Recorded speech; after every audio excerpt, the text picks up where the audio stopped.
a marché sur la Lune. Il a marché sur la Lune. Voici Buzz Aldrin.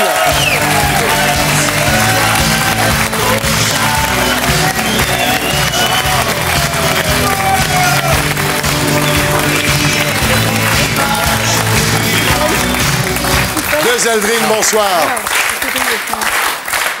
We are very happy to have you on this set. Thank you very much. It's great. It's great to be here. C'est génial d'être ici. Alors, Buzz Aldrin, vous êtes présent à Paris dans le cadre du 12e festival du film Jules Verne, dont le président est James Cameron. C'est du 9 au 16 mars au Grand Rex. Un jury décernera le Jules Verne Awards du meilleur documentaire. Et le 11 mars, il y a une nuit thématique, Nuit du ciel et de l'espace, où vous étiez l'invité spécial. Le grand sujet de cette nuit du 11 mars, c'était la planète Mars. Est-ce que vous croyez, Buzz Aldrin, qu'on peut se baigner sur Mars? Oh, je ne pense pas qu'on puisse s'y baigner. Ouais. La glace au pôle de Mars est en dessous du sol, peut-être, mais certainement pas de cette façon-là. Dommage. En tous les cas, vous pensez qu'il faut aller sur Mars et vous êtes persuadé qu'un jour l'homme se dispersera sur les différentes planètes et que la Terre restera la planète de la Genèse. Je crois que les êtres humains doivent, à un stade dans l'avenir, devront s'établir, aller habiter en dehors de la Terre. De manière à ce que, si un jour la Terre devait être amenée à être détruite, qu'il y ait une possibilité de survie de notre civilisation. Et nous avons cette responsabilité-là à l'égard des générations à venir. Alors voilà, c'est très impressionnant de vous recevoir, Buzz Aldrin. Vous êtes pour nous un vrai héros. Vous êtes le vétéran du premier alunissage en 1969, la mission Apollo 11. Vous êtes un petit peu un héros, comme dans les légendes antiques. Il y avait Ulysse, les héros de Homère. Vous dites les minutes les plus exaltantes de ma mission furent la descente en module vers la Lune. Parce qu'à ce moment-là, quand vous quittez le vaisseau spatial et que le module, le LEM, descend vers la Lune, à un moment, il y a une panne d'ordinateur, je crois, non? Heureusement, l'ordinateur n'a pas eu une panne complète. Simplement, il y avait une légère surcharge et nous avions du mal à avoir nos affichages normaux. Donc c'est vrai que ça a un petit peu distrait notre attention. Mais un contrôleur à Houston, très intelligemment, a compris où était le problème et très rapidement, il nous a dit « tout va bien ». Vous pouvez y aller. Il était acceptable que nous y allions, que nous alunissions. C'est vrai que ça a duré un peu plus longtemps que prévu. On était un petit peu à l'écart. Il nous manquait un peu de carburant. Oui, c'était juste. Oui. Nous n'avions plus que 15 secondes de carburant. C'est extraordinaire. Quand ils ont aluni, il leur restait 15 secondes de carburant. Et c'est Neil Armstrong qui a pris les commandes et qui a posé le LEM, le module lunaire, dans un endroit qui n'était pas celui qui était prévu, c'est à 7 km de là. Voilà. Alors, tout se passe bien et Neil Armstrong, le capitaine de la mission, demande d'avancer la sortie sur la Lune. Ça s'est tellement bien passé qu'ils sont sortis plus tôt. Et quand évidemment, on pose le pied sur le sol lunaire, il a cette phrase qui restera pour l'éternité gravée. Un petit pas pour l'homme, un bond de géant pour l'humanité. C'est excellent, ça. C'est un slogan qui a été trouvé par une agence de Madison Avenue, ça? À mon avis, il a demandé conseil auprès de quelqu'un d'autre. Je sais que personnellement, en tout cas, j'aurais demandé conseil à quelqu'un d'autre si ça avait été... C'est moi qui avais dû le faire. 16 juillet 1969, une grande date dans l'histoire de l'humanité. 3 hommes viennent de monter à bord du vaisseau spatial Apollo 11. Objectif Lune. Le 19 juillet, le vaisseau spatial entre en orbite lunaire. Jusque-là, tout a été répété lors des précédentes missions.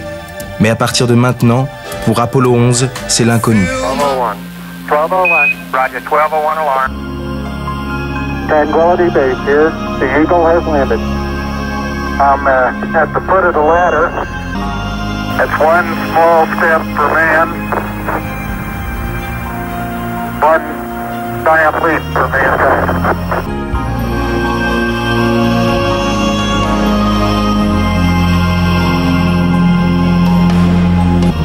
3 jours plus tard, Apollo 11 est de retour dans l'atmosphère.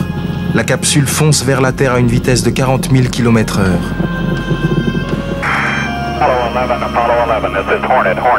La capsule Apollo 11 flotte à la surface du Pacifique. Fin d'une mission qui a duré 195 heures, 18 minutes et 35 secondes.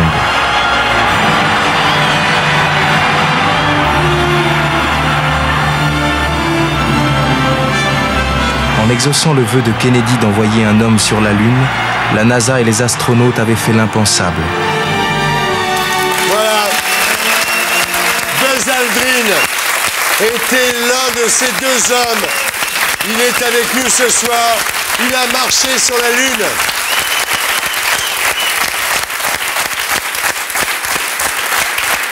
Voilà.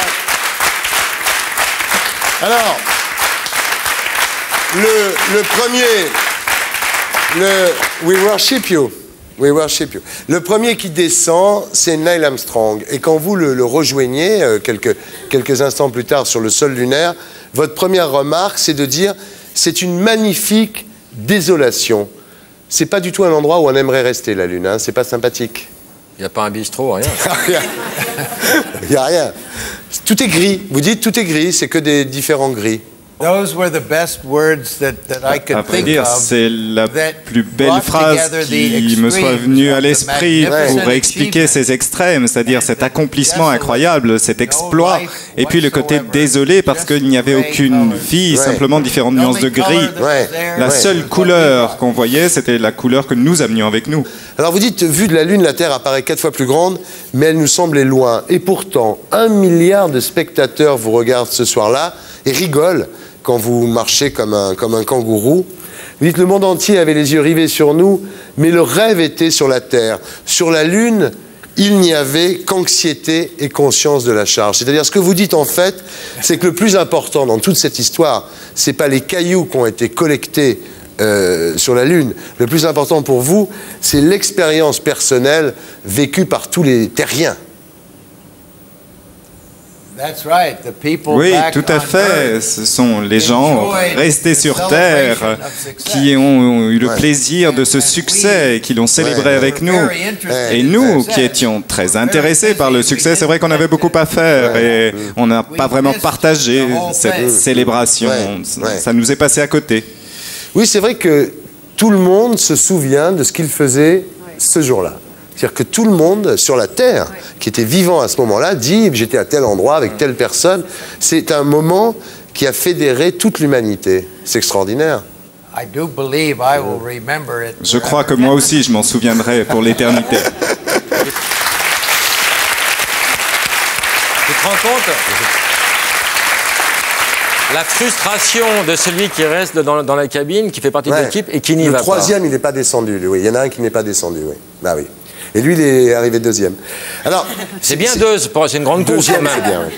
Non, mais c'est vrai que cette convergence comme ça sur vous, à ce moment-là, cette nuit-là, donne à ce voyage une dimension spirituelle extraordinaire, bien au-delà de l'exploit technique, d'une certaine façon. C'est vrai, c'est vous qui avez dit ça, mais vous avez raison.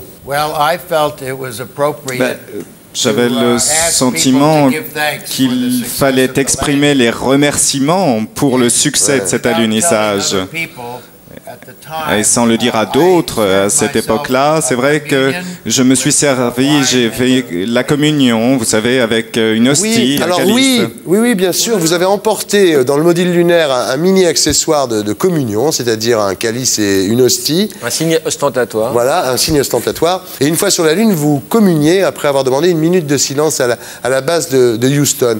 Et pourtant, votre ardeur religieuse de l'époque, donc, n'est pas sortie renforcée, mais plutôt diminuée par ce voyage.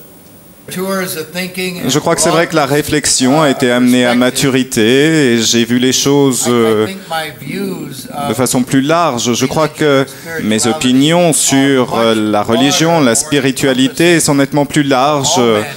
Elles englobent toute l'humanité, plus que par le passé. Peut-être je ne me concentre plus sur une religion ou une secte donnée. C'est bien donc. Ceci étant, au retour, Buzz Aldrin, vous avez eu un certain nombre de problèmes, hein, des malaises, une dépression, traitement psychologique et puis aussi l'alcoolisme.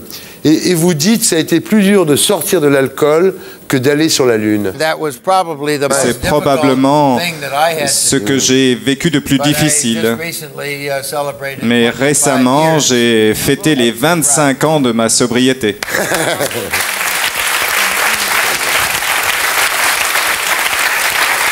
Ça s'arrose.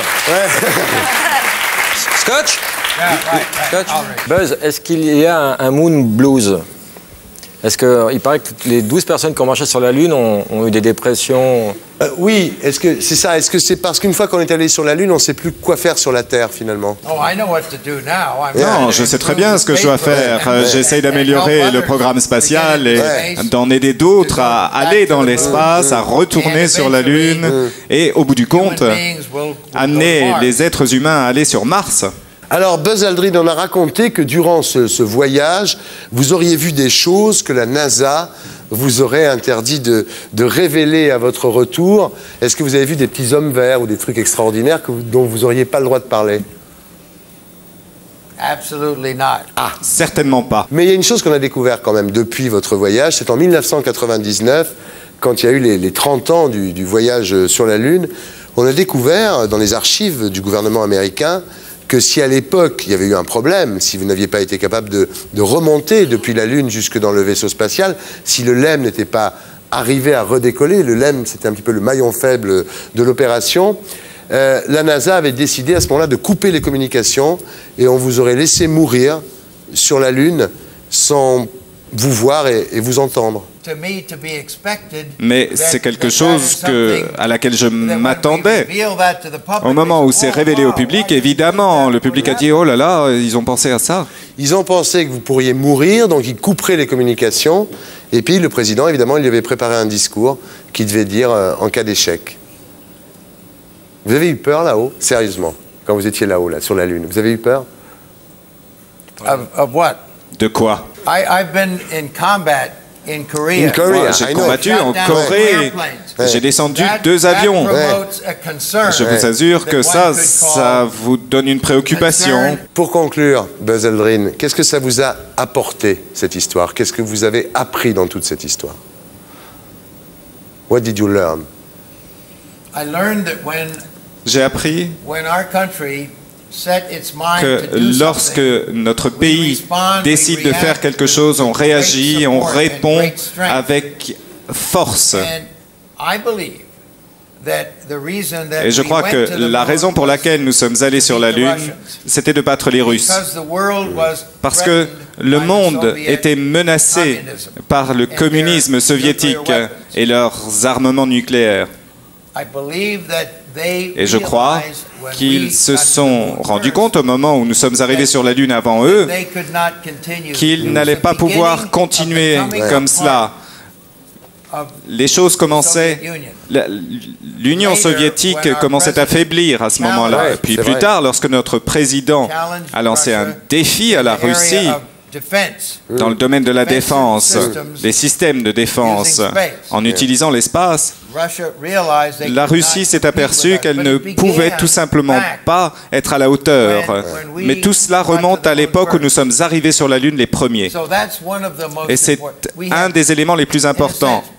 D'une certaine manière, la paix dans le monde, aujourd'hui, elle est liée au fait que nous sommes allés sur la Lune. Buzz Aldrin, est-ce que vous préférez les Américains quand ils vont sur la Lune ou quand ils envahissent l'Irak? Je suis fier de mon pays. Quels que soient les choix faits, j'appuie nos dirigeants. Je crois qu'ils comprennent la situation qui prévaut dans le monde et ils savent ce qu'il faut faire. Nous voulons la paix dans le monde. Nous sommes allés sur la Lune dans un esprit de paix pour l'humanité tout entière. Nous sommes allés en Irak dans un esprit de paix pour l'humanité tout entière. Je ne vais pas discuter avec vous. Non, parce qu'il a marché sur la Lune, on va pas le faire. Exactement. Thank you very much. Buzz Aldrin, invité d'honneur du 12e festival Jules Verne, du 9 au 16 mars au Grand Rex. Merci. Thank you very much for coming. Thank you.